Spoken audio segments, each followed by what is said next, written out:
The Tasman Glacier holds 1/3 of all Kiwi glacier ice. So it's the largest one by far. Corner, we're about to go over the Hooker Bridge. Under the Hooker Bridge flows the Hooker River, which has got water flowing from the Mueller and the Hooker Glacier. Now, that is pristine glacier water that we're about to drive over, which might surprise you because of its color. It's more of a milky, chalky gray color. And that comes from something called glacier rock flour. As those rocks are grinding together under all of the pressure they were under with the ice, there's a dust or a sediment that gets put in the rivers and it flows all the way through, gives it that color. Now we are currently in the Tasman Valley, and in the height of our last ice age, the glacier that you're about to see, the Tasman Glacier, was over 100 kilometers long. It came all the way through this valley that we're currently driving in. It used to be 200 meters above us and 400 meters below us, so we would have been frozen right in the middle. That's why when you look outside, you'll see that our valley is more of a U shape rather than a V shape. That's because the actual valley floor is 400 meters below us. But as the world started to heat up again about 13,000 years later, and the glacier started to melt, it left behind all of the rock that you can see outside. Now you'll notice that there's not a lot of vegetation out there, there's not a lot of plants. And that's because all of that glacier till is incredibly porous. There's a lot of little holes and gaps in those rocks. And so all of the rainwater that we get, it goes straight through those little gaps and all the way down 400 meters to the actual valley floor, and then it flows out to Lake Pukaki as well. You will have noticed one plant out there though. There's one scrub or one bush that you can see out there, and that is called Matagauri. Matagauri is super spiky and pointy. You'll see it when you go on your walk, and that's why it has its nickname of Face Slasher.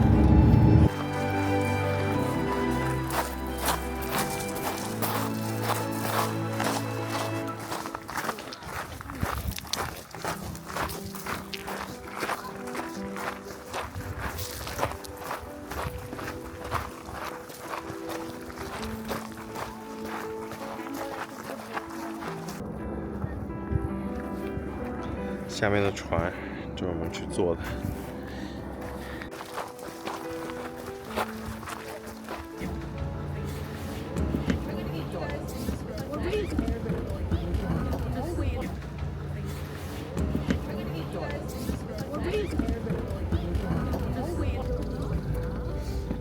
All right, team, finally on the water.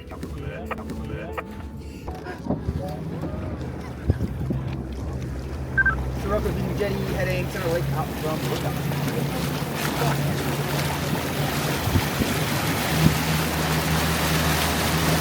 All right, team, we're gonna go faster.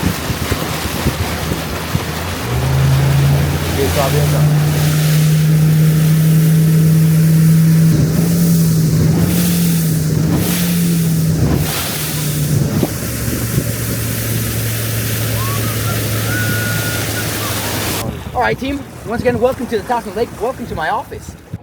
Look at that though. Honestly, these type of days with a low cloud kind of zigzagging between the mountains and exposing some of the hanging glaciers at the back, these are one of my favorite days. Those snowy mountains at the top, that's not snow. Those are all glaciers up there. That's about 6 different glaciers up in the mountains, similar to the ones that are right in front of the hotel. If they were covered by cloud when you left the hotel, hopefully by the time you get back, the cloud will have lifted, right? However, today we're only going to be talking about one main glacier, the biggest and most important glacier in New Zealand, the Tasman Glacier. And that is actually not up in the mountains, it's touching the end of the lake back there. So if in the distance you can see touching the water a bit of a black and blue and dirty wall, that's all ice. This lake you're sitting in is contained on 3 sides by rock, rock, rock, but that side, the northern side, that's all ice. That's where a 23-kilometer long glacier, 23 kilometers of ice that zigzag in between the mountains comes to die. That's where it stops. So from that precise point, it goes straight back to the base of the mountains for 11 kilometers. That entire valley back there, covered with rock and gravel, that's part of the glacier. That's the first half of it. The other 12 kilometers actually take a right and squeeze behind the mountains for another 12 kilometers, right? And the first comment I usually get when I point it out is how dirty it looks. Lateral moraines. I know it's a fancy word, but it means where the glacier used to be. So take a look up at the wall on the left, because the glacier used to be touching the top of that wall only 65 years ago. Actually, 65 years ago, people walked from the top of the wall across the ice and off on the other side. And now you can see how thin our glacier has become, right? And it started as a little puddle in that corner. The puddle grew into a pond, the pond into a lake. And in 30 years, we've ended up with this massive lake that's now 7 kilometers long. So it's not just incredibly long now, it's absurdly deep. We're in a glacial lake. So it starts in the shallow end, close to 30 meters, comes to about 100 meters deep right here, and it's close to 300 meters deep where we're going.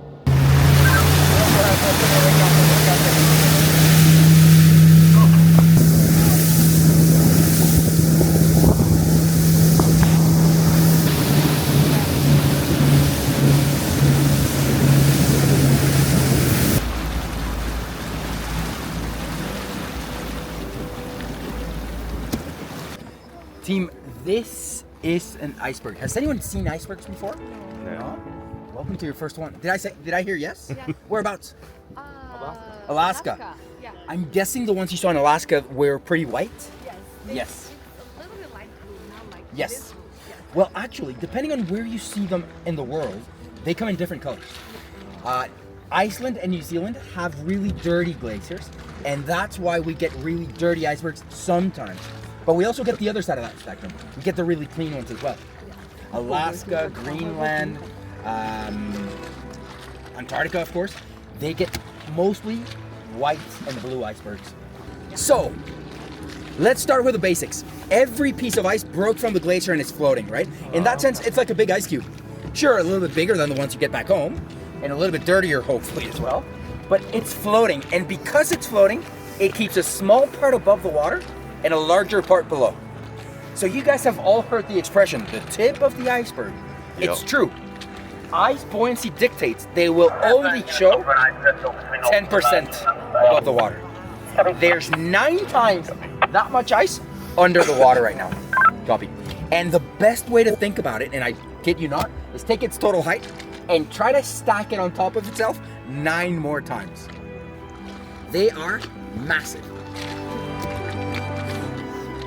So we're gonna get close to some icebergs, not to all of them, and this is in the not all of them category. Yeah. Because this one looks a little bit dangerous for my liking. Right. Automatic is leaving north. But I will try to get you closer to some that won't try to kill us. Copy. This one's pretty though. Look at the colors. You said they in Alaska were more like blue-white. This one has quite a nice blue color. Not the bluest one, but definitely a little nice blue hue. Also, you can see the amount of rock and gravel in it. Yeah. From this angle, right? You can see that striation Ah. of rock and gravel in it. Well, let's leave this one alone. Let me take you to what I think is one of the nicest icebergs on the lake, and by far, the most dangerous one on the lake. That one. Hold on.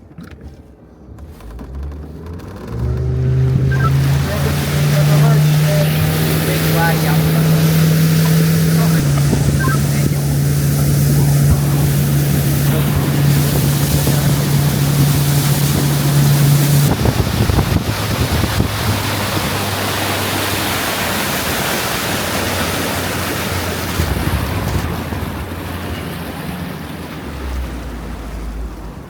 What is considerably more exciting though is if instead of losing a little water drop, suddenly a big tunnel collapses.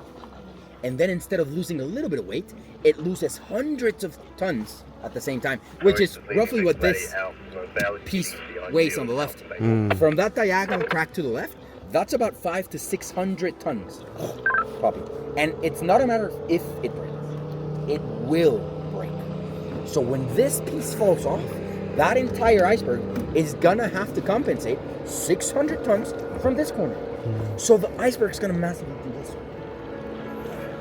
Right. And even the biggest icebergs can be completely upside down in about 10 to 12 seconds. 10 to 12 seconds. Seconds. So, to put it into perspective, something this big would have at least, and this is conservatively speaking, 60 vertical meters, right? That's 2 Hermitage hotels, one on top of the other. If it were to roll over, even if it were to roll over to that side, away from us, those 60 meters swing out somewhere, right?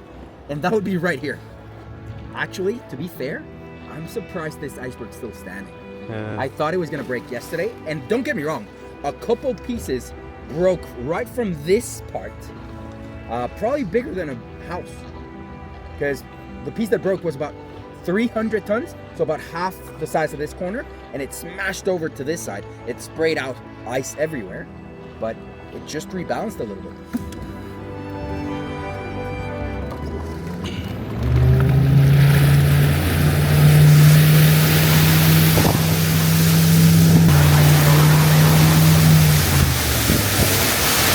Now the scariest part that I can see right now on this iceberg is not just the fact that light is shining through, it's the big black crack from the top. It cuts down and you can actually now see it cutting through the base as well.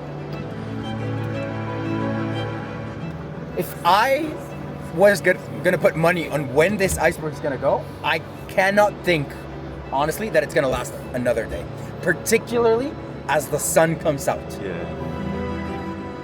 Now, by all means, this is a big iceberg, but can you imagine when the big pieces break from the glacier, the waves get to 6 meters tall, which is a pretty big wave. Wow. So, anyway, that's what we're all hoping for. Sadly, it didn't happen in the 5 minutes I can spend around it, but let's go see something else. Let's go see what we find.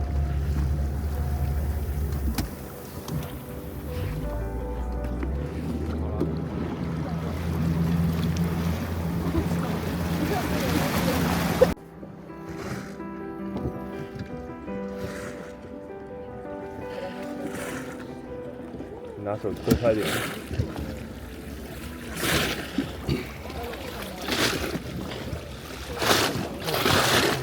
Yeah, nothing there.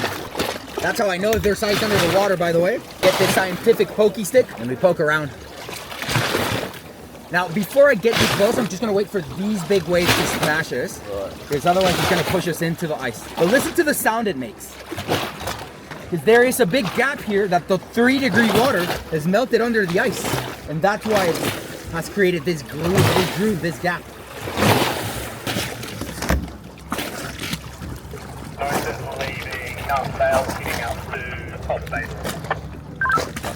All right, that's calmed down a little bit. Let's get closer.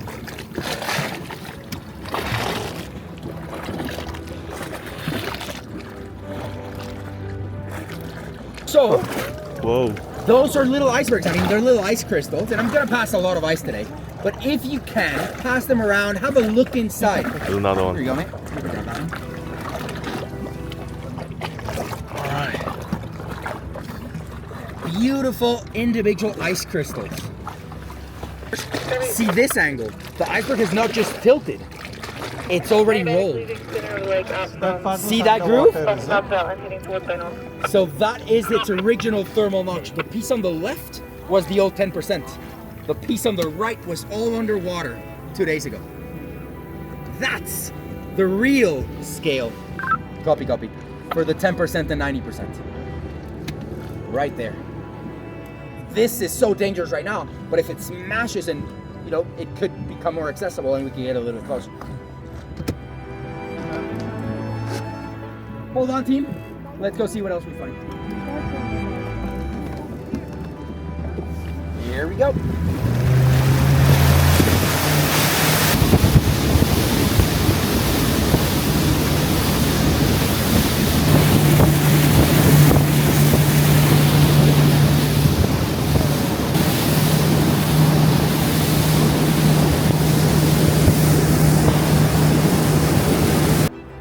Isn't this pretty? Yeah. Now again, I can't emphasize just how strong the wind came in yesterday. All this ice was spread all over the lake. Wow. So for the first couple trips yesterday, we got to play amongst it. The lake between the West Marine and Waterfall. But then, by the afternoon, when the wind came in, all this ice was moving and rolling and crashing and breaking. And the waves were pretty big, so it got a little bit sketchy out here. And now it's just perfect. This is an iceberg. This is 10%. Yeah. They also tend to float more horizontal because it keeps them in better stability. So only this is 10%. Actually, this is the water line right there. Was the only part above the water, and that was the big ice shelf I was talking about. And better still, you can start to see how the sun is starting to break it apart. It's starting to separate it into those crystals that we've been talking about. That's pretty, hey? Everything underneath. So instead of being one solid piece, it's pieces like this ones that at any time fall off. So icebergs like that one can be a little bit tricky, a little bit dangerous. And of course the bigger ones for obvious reasons. Right? Let me reverse out of here. Now, there's no fish in the lake, but what we do have is birds that are sitting around and they pick at the insects that land on the water. But it's not because of the temperature, it's because of the color. With the lake being so milky and chalky, not enough light gets through. Right. And with not enough light, there's no algae, Yeah. no oxygen, no photosynthesis in that. True.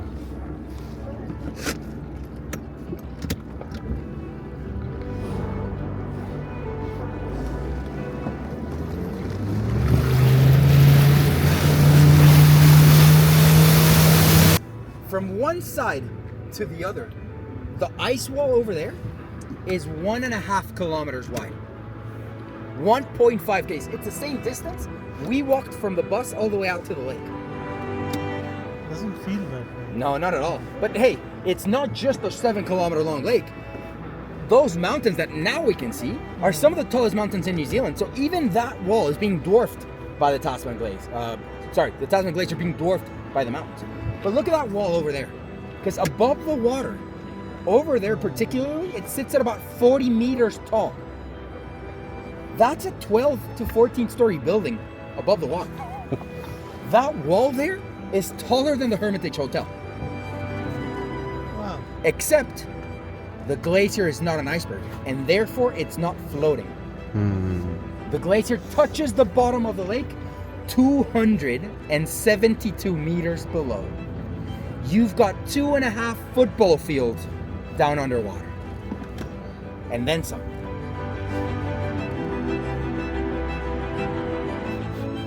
And I don't know about you guys, but if you're anything like me and you're struggling to imagine 2.5 football fields and a little wee Hermitage Hotel on top, then I like to compare it to something that we can see, which is this huge moraine wall.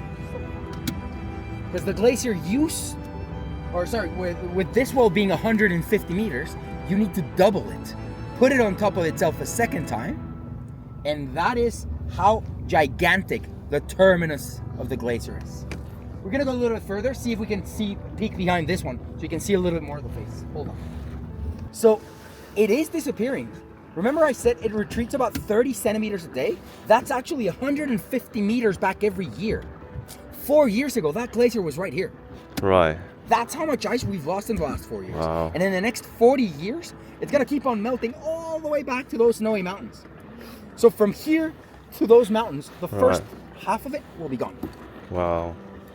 And 60 years from then, the other 12 kilometers that go behind this mountain will also have disappeared. So in the next 100 years, the entire Tasman Glacier will be gone. That's how fast this is happening. It's mind-blowing, to be fair. And most of these icebergs break in one of two ways, right? Remember how the lake is undercutting the ice, how it's melting in deeper and deeper and deeper? Well, it'll keep on melting and eventually the walls collapse. So every time you get a piece breaking from the top, it's called the block calving. And they are quite interesting. You can get some big pieces, the size of the Hermitage Hotel, smashing into the lake. It sounds like thunder sometimes. But usually, the impact of those big walls into the water breaks them into smaller pieces, not much bigger than the boat. It's quite rare to end up with big icebergs breaking from the top.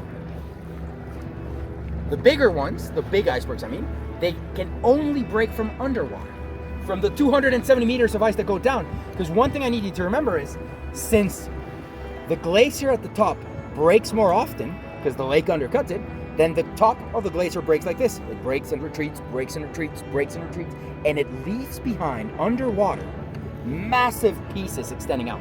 So people think the glacier's flat. It's flat at the top and then it extends out towards us underwater. And that ice underwater wants to float. Sure, it's that super blue, dense ice that we've seen, but it still wants to float. And every 3 to 4 years, it breaks free. And that's what happened 10 days ago. From that corner over there, for about 15 minutes, these pieces kept on exploding from underwater. So when it breaks from the base, it's called the basal calving, basal. And that's where we get the big ones from. The problem is, there's no way to predict when we're gonna get a new basal. So even though we've just had one, there could be another one right now. And that's why we keep a 500 meter mark distance from the glacier, because we know the ice comes out 300 meters, we give it another 200 meters for safety. Can you imagine this coming out under the boat? I mean, it's a really long swim back.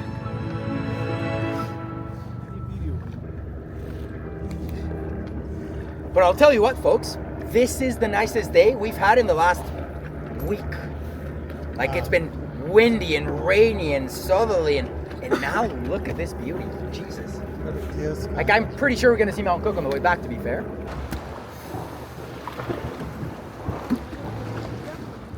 Look at it, it's all 10% right there.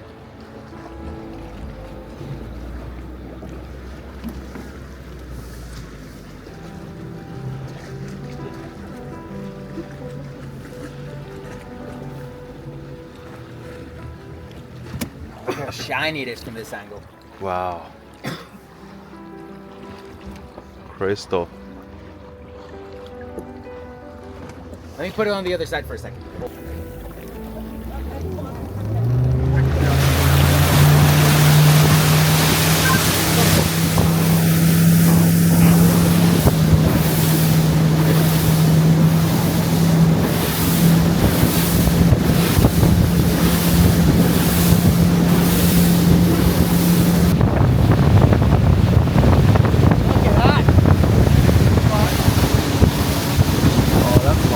Mount Tasman to the right, Mount Cook, and then Mount Tasman.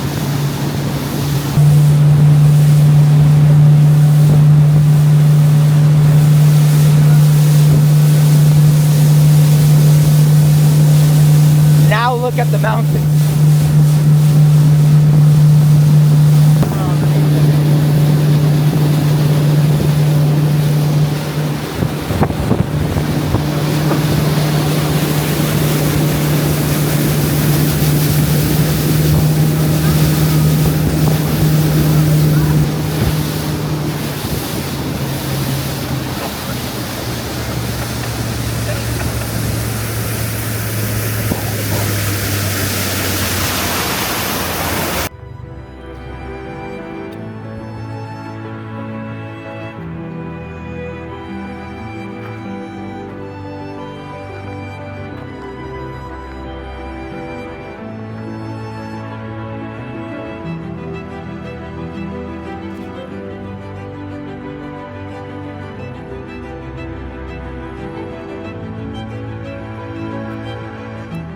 Mountain Cook，最高那个 Mountain Cook。